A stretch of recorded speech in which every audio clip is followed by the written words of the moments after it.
There was a time, y'all, that I was foolish in a relationship. I was a fool that was with a fool. And I have to admit it, sometimes that's a hard thing for us to do, but it is what it is.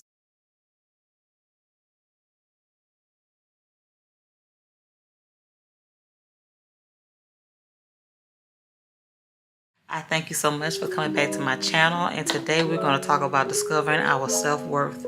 Yes, child, it was a time that I lost all of my self-worth. My self-worth was flushed down the toilet at one time, and it was nobody's fault but mine. So let's get a few things clear out the way about your self-worth. Your self-worth is not crafted through any abilities, capabilities, the way you look, or beauty traits, how much money that you make. It's none of that stuff. And it's not about your financial wealth.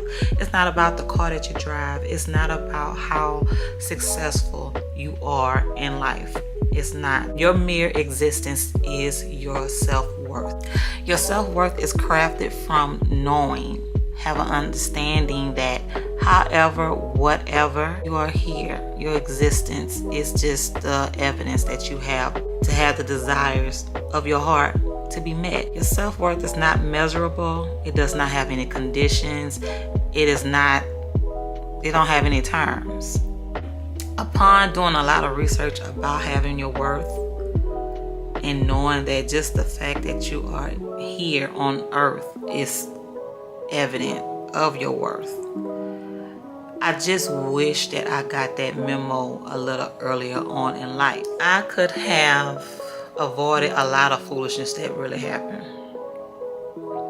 Yeah, but we all have that understanding that things happen for a reason. So now here I give y'all a story time.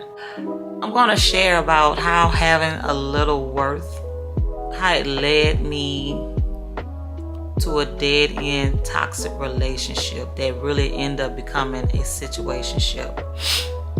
And it really just took a toll on me. It took a toll on me, everything that was connected to me, my child at the time. I only was a mother of one, my family members.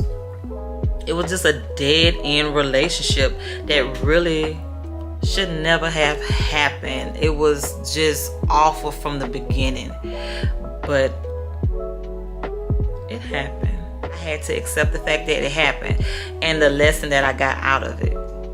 It is what it is. I was with this guy for maybe about 3 years off and on. I was 20 years old at the time. He and I are the same age, and we will call him Charles, Charlie. You're just gonna say Charles. He and I began dating. I was 20 years old. I only, mother of one at the time. This relationship was based off of vanity and looks and physical attributes about this guy. I just thought that he was so handsome, and he was a handsome guy. He was tall, a tall guy, medium build, it's really handsome, but he came into the relationship with a lot of issues that I didn't even have no earthly idea of. And I had my own issues that I came into the relationship of. And that is the problem that came and that really showed up in our relationships. Sometimes you go into this dealing with people that you have no business dealing with. You don't have no background. You don't know anything about them, about their family, how they family get down, their family dynamics, their dealings. I didn't know anything about this guy, and I didn't begin to learn more about him until we actually got into a relationship. So Charlie and I became involved heavily. He would come by the house almost every day. I was working, every day, and it would started off by Charlie coming by the house just to see me after I get off from work. Then it turned into coming by the job, coming by every day throughout the week, on the weeknight, on the weekends. it was every day. And y'all know how it gets when someone new comes along in your life and you meet somebody. You know, you get all the little butterflies in your stomach. You get excited to see the person. And that's what it was. You know, he was spending time with my son. He was, you know, my mom liked him. My family liked him. He began to hang out with my little brother a little bit often. I met his, I didn't meet his mom right away. No. His mom, I think, was off somewhere. I'm not sure. But he began to bring me around his family, and at the time he was living with his uncle. He and his little brother was living with his uncle. His mom was off somewhere, I'm not really sure, but he wasn't originally from Baton Rouge where I live. He was from another part of Louisiana where I would not share, because he will eventually probably see this video and know that I'm talking about him. He's gonna know anyway, but you know, we got heavily involved, and it went from seeing each other a few times out the week, and we became really close really fast. We were seeing each other all the time. And he moved in with me, and he was living with me, and we was going through all our shenanigans like everybody else was going through. Bad relationships. Yes, there was fighting involved, back and forth arguing. You know, we would break up, get back together, and it will be another cycle that will continue on. This continued on for about a year. Within that first year, there was a major breakup that happened between he and I, and we broke up for maybe about a month or two or something. And I was just at the point where I just didn't want to carry on with the relationship, because I just thought that maybe it was just best for us to just go head on by our separate way. And the thing about it is that we used to have like these little short breakups for about a week and a half, and then we'll get back together. But then we had a major breakup that was like a month or two. And I had this attitude like, you know, I could care less if we get back together or not. If we do, we do. If we don't, we don't. But anyway, you know, I had this little arrogance about me, because I just was so sure of myself in this relationship before all the other foolishness came later on, that, you know, we'll get back together. And if we don't, we just don't. It is what it is. But yeah, I had an eye opener. Well, during that time that we were broken up, he became involved with someone else. Now, during that time that we were split up, I conversated with people. You know, it was just, you know, it's conversating with somebody just on rebound. Just, you know, I conversated with guys just to kill time. And that's what some people do. He became involved with a young lady. She was younger than the both of us, but I don't remember how much younger she was. And we're gonna call her Kelly. I did not know about this young lady, but he met her during the time of our breakup. Now, it came a time that he and I got back together. And in the midst of this, he was still dealing with Kelly, and I didn't know that he was dealing with Kelly. And maybe during this span that we was working on our relationship, I think we were back together within a month, and I get a phone call. And to this day, I still don't know how this young lady got my number. I want to say that she got my number out of his beeper, out of his pager. This is how long ago this was. We were carrying pagers then. And I was at home. I just got home from work, and I get a phone call. You know Charles. I'm just gonna say Charles. And I said, yeah, I know Charles. You know, my ears perk up like, you know. I'm like, yeah, I know Charles, you know. Who are you? And she told me her name. And she said, my name is Kelly, and do you know that he's expecting a child? It was like my heart just went into my throat. Expecting a child. She was like, yeah, I'm 3 months pregnant. I'm expecting his child. I'm like, no ma'am. Do you know that he's in a relationship? Do you know that he has a girlfriend? She said, yeah, I'm his girlfriend. And I was like, I asked her how long had they been dealing with each other. She told me a year. I'm like, that's kind of weird because I had been with him a whole year. And I'm like, I'm trying to connect the dots and the math ain't mathing. I called him and we had a long conversation and he admitted that, yeah, Kenya, she's expecting a baby. But she was just dead, during the time we broke up. Which time of the breakup? Because, she's saying that you had been dealing with her for a year. And I'm like, boy, that's how long we've been together. And he couldn't tell me when he met the girl, but he knew that he had met the girl when we was broken up. He was so sure that he had been dealing with her for a year. But we all know most men do not, their timeline and our timeline never matches. Women be on it like white on rice. Men can't tell you nothing. Anyway, so two things was happening right here. So much went through my mind at that time. I wanted to work on the relationship. Then it went to the fact that I don't want to deal with all of that. I don't want to deal with that. And then I started trying to weigh options and be kind of fair because I'm a fair person. I'm like, well, Kenya, he's dating you and you have a son and he accepted your child. That was my number one. That was my first mistake, trying to negotiate, the differences in the relationship. I was trying to negotiate things where I could work things out. Then it went to, I wanted to be a competitor. I didn't want her to win. And this is a confessional moment right here. I didn't want her to win. And that's what women do a lot of time. And right when you get into that space of not wanting the other woman to win, they both have won.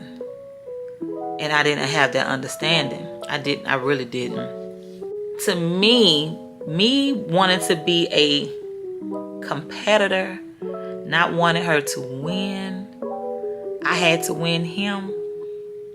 That was how my worth was being defined through him, as being the fact that, okay, if I win him against her, I'm chosen. And that's going to be, showing that I'm capable of achieving something. You know what I'm saying? I was capable of achieving this man by being chosen, the chosen one. Regardless if she was pregnant with the baby or whatever, he's gonna choose me. And I'm going to show her that he's going to choose me over you. We decided, after having that conversation or whatever, we decided we was gonna move forward on. I decided on that, hey, I'm willing to do this with you. I'm willing to work with you on this. I'm willing to go forward with this with you. And I believe that moment when we had that discussion, I became vulnerable. I allowed myself to become vulnerable.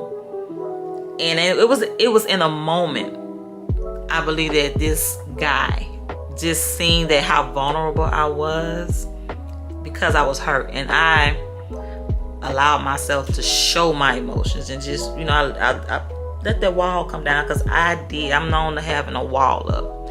I let that wall come down and I allowed him to see me at my weakness. I believe he took that as a upper hand. I believe that he looked at it as, she's going to keep me because she ain't going to want her to have me. So I have the upper hand now. And he was right. He did have the upper hand. He really did. And that's when all the games started. And the game started with me, because that's when it was always looking over my shoulders. I had to keep tabs on him. Everywhere he went, I had to go. If he dropped me off at work, I needed to know where he was throughout the day if he didn't have to work that day. And even if when he had to go to work, I wouldn't even believe that he was at work. It was that type of stuff going on. I had to keep tabs on him on every move that he make. I had to have tabs on him. If we'll go home in the evening time, I would want him to leave. If he had someone to page him, I will have to be the one to get that pager and look at the pager and look at the number to see who was calling him. And if I didn't know who the number was, I would ask him who it was. If I wasn't comfortable with his response, it would turn into a long, drag-out fight. I became unhinged at some point. And that was me holding him responsible to validate my worth. I was putting him to task every day. Every day I was making him responsible when all I had to do was just cut it off. But no, I had to show her. I really thought I was proving something to myself, but no, I was going out my way to show her. I'm gonna show you that he's going to choose me over you. I had to win. Through all of this, all kind of stuff had happened. She and I would have like words of wars over the phone. There have been times that he and I would go out in public to the movies, and somebody that she would know be in public, they'll go call her and tell her that he's with me. And it was one time that we were sitting in a restaurant eating, and somebody, I think that was a relative of hers, was sitting in the restaurant eating, and she called herself checking him, as she should. She got on the phone and called her, and she and her mom came to the restaurant. Not to fight me, but just to let just to put they have this saying called, you got to go put your hands on them, and not literally hands, but hey, they had to make their presence known to say, hey, I see you, so you can't deny that you were here with her because I seen you, I put eyes on you. That incident right there happened. That let me know, okay, so you really dealing with her. You still dealing with her. She's not just your baby mama. Another incident, I remember he picked me up from work and he just dropped me off at home. And see, by this time we were barely talking to each other. It was like I was stressed out behind this relationship. I was not eating. I was losing weight. Like, me and my mom was getting into it. My brother and this guy had a big falling out. One evening he dropped me off and he had to go run some errands or whatever. And by this time, I was really at the point where everything he told me, I knew it was a lie. But it was okay, because he was here with me. He was here with me. It was okay. He left. He was gone for maybe like a couple hours, and I get a phone call from a friend of mine who worked with me. She knew the situation, what was going on, because she has witnessed a lot of the foolishness that had happened between her and I. And she called to let me know that, Kenya, I just seen Charles and that girl that's pregnant for him. They're on the highway. They look like they're on the highway, the interstate, going somewhere. And at the time, I didn't have a vehicle. And what I do, I called my cousin. My cousin's a year under me. I called my cousin, and she always down. She's down for whatever. She's down for the get down.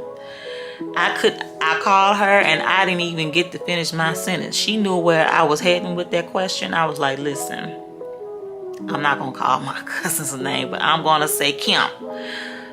Kim, such and such has called me and said that Charles is down. I couldn't even get to finish the question yet. She's like, I'm on my way. She was there within 5 minutes. We knew exactly where to go. And where we were led to, where I told my cousin to go, he was there. He was there, and my cousin pulled up on him. She wrote that window down. I didn't even get to say 2 words before she did. We was just screaming at him out the window, and it was just this look of disgust on my face. He was shocked that I was out there. It was like he was looking like, how in the hell did she know I was out here? And that evening, I'm so ashamed to say that I acted a plumb fool. We both did. My cousin and I, we acted a fool. I remember my cousin, she got out the car before me and went to her trunk and got her crowbar out the car. I hope she don't kill me for sharing that. But I remember that night just feeling like I wanted to end it all. Sitting in that passenger seat, I just really felt all of my body weight just going down into that passenger seat in that car. I could have melted into the seat and then out of that car. I felt the weight of my body is just really just shifting all down into that seat. And while my cousin and I was outside acting a fool, going off, cursing him out, and I'm trying to fight him. I've never been, and I'm proud to say this about myself, I've never been that woman to go out of my way to disrespect another woman behind a relationship. During that time, during the chaos with him, my anger was directed at him, and I tried my best to keep my focus towards him. I didn't say 2 words to her at all. She gets all crazy going off and stuff, but I just kept my focus on him, anger with him, and because it was all about him at that moment, it got really ugly. And I remember trying to find stuff just to become, I just wanted to become a wrecking ball, to the point where it was myself, my cousin, and the young lady was just all on him all at one time, just really just cussing him out and just really at him. And it got to a point where I think he made the baby mama leave. Yeah, Kelly left. I think he made Kelly leave. And my cousin allowed me, she didn't want me to leave with him. I got out the car because she begged me not to leave with him. I got out the car and I got in the car with him and went home with him. Just to prove again that I won. I felt as if I won. And so many more battles came after that. I became so lost and wrapped up in that relationship to the point where everything was on the line. Everything. My sanity was on the line. I got to the point of depression. And I was dealing with that depression in ways that I will not get into right now. My son was getting behind in school. I mentioned the relationships with my mom and my brother was like really on a string. I sacrificed a lot of myself and a lot of what was important to me in that relationship. And I just didn't have that understanding of what it meant to have a level of self-worth, a sense of self. But when I got it now, it was not too late, but things have happened. Because I don't believe that things are too late. Things happen when it should happen. You know, the young lady had the baby. Eventually, I was still with them. Still with them by the time she had the baby. Decided that I wanted out. I just couldn't take it. It was killing me. And I had to get out of it. It was killing every sense of who I was. It already, other things that should have been prioritized in my life have already suffered. Again, my son was falling behind in school. And I wanted to attribute that to the fact that, oh, he's just not paying attention. He's not listening in school. He's not getting his lesson out. No, mama was too wrapped up and falling behind some relationship that wasn't going anywhere. And that was a hard truth to accept. The relationship with my mom was really on edge. I didn't want her telling me anything about the guy that I was with. I just didn't want to hear anything from her. I just didn't. Everybody was trying to tell me everything that I needed to hear, and it was falling on deaf ears. But when I got it, all of that had already happened. And I have a firm belief that everything happens for a reason at the right time. And thank God that I'm able to make up for those things that has happened. And I'm thankful that the fact that I have the sense of understanding that there has an important element of being accountable, because I am big on accountable. And in order to be accountable for yourself, you have to have some compassion for yourself. And because accountability comes with truth. And when you can't be honest with yourself about some things, you can't get a lesson. And so that is my purpose and my intention for sharing that story time with you guys today, because talking things out like this with people, sharing things like this with people, I know someone's gonna relate to it. And I try my best not to go too far into details, because I am not there yet where I could be that transparent in my life. But eventually it will come, because I have so many more things that I can share. And eventually it will come. But I got the lesson out of this. I got the lesson out of it. And the lesson was for me is that I don't have to seek for things that I already have. What I already have is not a byproduct from other people. You never go to another source. Your source already has been given to us from a greater source. And you don't seek others for source. Your source of love, your source of your worth, your source of confidence, that is not depicted on how well you do things, how well you perform, what you give, how generous you are, and what you're able to achieve. That's not what it is. It's just knowing that the fact that you are in this life and that you living and having appreciation for life, that's enough. That is enough.